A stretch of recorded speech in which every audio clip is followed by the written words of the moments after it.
much GH. Many have come and many have gone, but you are a great kankamuka ability, worth being beheld by every optical nerves. That saith the papacy. Keep watching Too Much GH, and you get the best of entertainment, the best of everything you want. My name is Ohima One. Keep watching Too Much GH. It's the best. Keep watching Too Much GH. So, the best media school in Ghana, there, and Too Much Multimedia College. If we say about equipment, a church for our quadruple awardisium, any air conditioned room, dear, about media law, advertising, camera handling, and marketing, dear, and then a location of a coffee pipe junction. For number ne was you, no one cast a fret, no more beyond that one, no more because of me from one cast a fret, about you.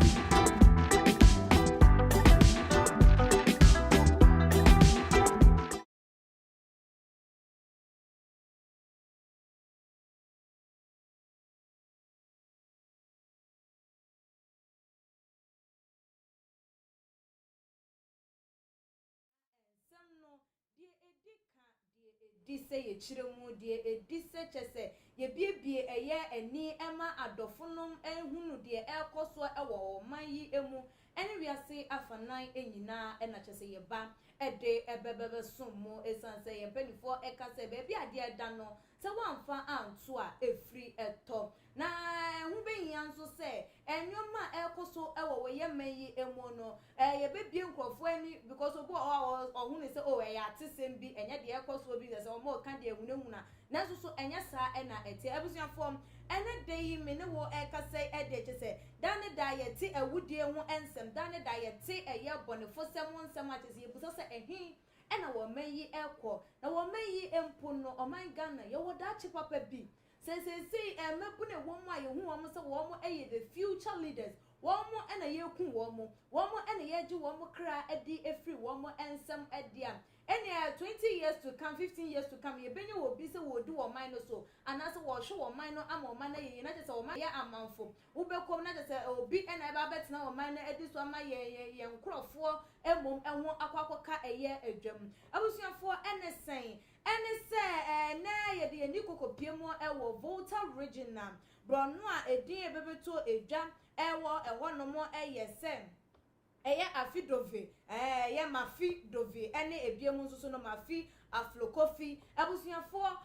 ya abranti a wonu oye Okada man na Okada man ni dwumadi a wodie na tese wone eya Prophetess bi krampo ene ye de edi dwuma ena mze wa wonim branti e de wusi so wo se wunya sika na wunya dwuma na tese wunya sika fangu eye obotumzi ne Okada na ena odidi ni dwuma na ena mo se sika ni bre ye kanu ye si edawo afam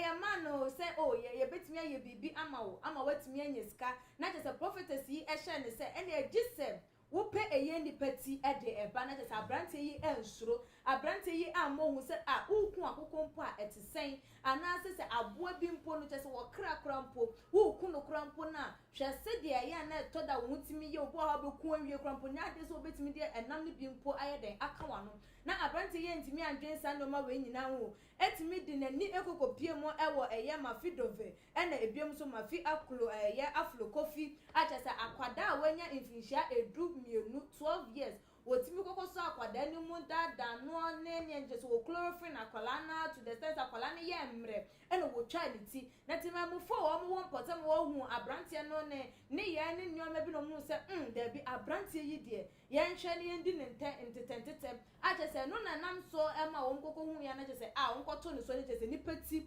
ena ekura abrante yi wo motototo na no ana ne ye na chese ye Prophetess bi ena esuma no se won fa embra for ye rituals na ebusia for ena ekromafo po otwi kokko piemo e wo Prophetess yi akache ho no ma ne o mokoko piemo e wo ho no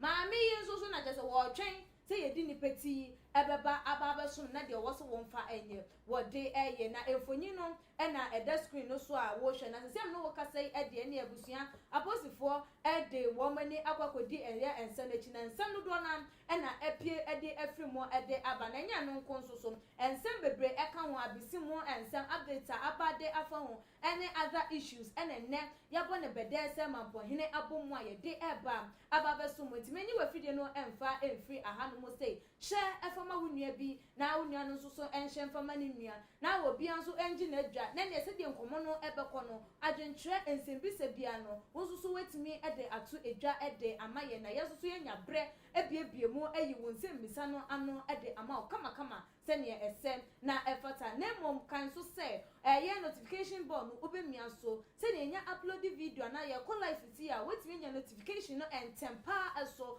na won so wetimi de wani ede eye ensem no eche sansa de ekoso wo man mu no ye ni de eche ya so eda form a che se ye hwa na ne da ye de ebeba ba besom na ebusia form ansa ne bebo de ewra eye ensem no emu eno na mekan mo ese eye yankasa ye papa eye prophet Bernard Esiam a oda Holy Ghost and Fire Prayer Ministry ano ene ne de ye ne no etwetwen eye enkomo ntikan ho na ye ma no akwaba sonko na efa enkomo didie no enhwehwe so odi for me mo akwaba yusu ska bibia bokode eja na mi ada roma ye ho de nsechlo kronkron ye da Kristo ase odi for we de kamia kwakoye se won sem adane da betina too much GH so eka no aye se ebinu mu didi agro na so no a na ekoso nkwada kunkum yi eno a na edi eye eso anase yete ewo omaye mu na we de ansa na ye bekọ eye ekum no eso no maami abrante nipa wasuma no ma ni kodi isi abonifusem oye prophetess people say me hu sem say ye free will be evangelist ye free will be apostle ye free will be ye teacher ye free will be prophetess ye free will be ye pastor no di keke a we betimi afade ato no ho so anase den because say no hunu de ekọ sikawe die mamenchi amotifo akirichire benche ye na atifo joso ade we die mechire mo akọ akiri pa yenko unse your fivefold ministry okay your apostle your prophet your pastor your teacher your evangelist na de tie ne se untimi nsore meka se me yedifuo ananse me yedifu ba okay so ati ase ye wo enuma bi e wo se hu emra Elijah koto Elisha no wo na afumu a otu ne muso gu ni so se bese na yenko nyame adwuma no ode ne fa entitiem ode ne nante so ati ase emra na Elijah ye ba be fa na kono o teki Elisha teki Elijah adom ene ne musra double portion of that giftings enti say you cannot stand up said ye ma me bi nso e so de ye say me evangelist ye nya ne sa okay sempo Kristo mpo na afrewa e wo sa quantity yim ena as a prophet nso de anase because a prophetess na no aba adwam prophetess de no ba adwam ani ye nso ye ho aba mbi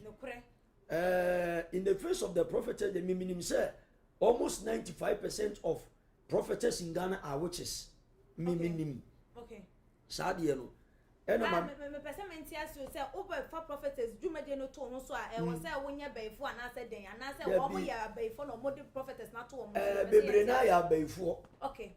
ena mo de prophetess na ato wo so okay enti ye wo entitiye ene esu ni ban okay e wo say a prophet anase prophetess e wo say e dance e wo mu okay ma men kire prophetess anase prophet bia na yanimwe edane for okay what you see yanimwe apart from who face now the beba no ye wo animiensa esa ka enti edane for okay sika what you see ena ye moma so ansi asensode miensa bo ho okay ena free apampam bepem ye na ase ye wo asensode a ewo ye ho ba kusi apampam okay ebi atwa ye ho asia ena ye na ase ye nan wi no bibi da ye na ase okay what you see enti no wo se e do fam ena wo se answer be from a prophetess no wo se hu bibi bibi bensa ena ma kire no because me biemu a wa man for her pa o mo de ba ko kire o mo nsore de se de adifo ni bi ye no okay what you see enti se unyanya sa asensudie na ena ofro se a prophet and as a prophetess biana you be tested in the realms of it eno ni ade a ehu a ama asofo ni bi wu ebi mo bodam ebi mo nya ka accident no ye mfa ma na ko foto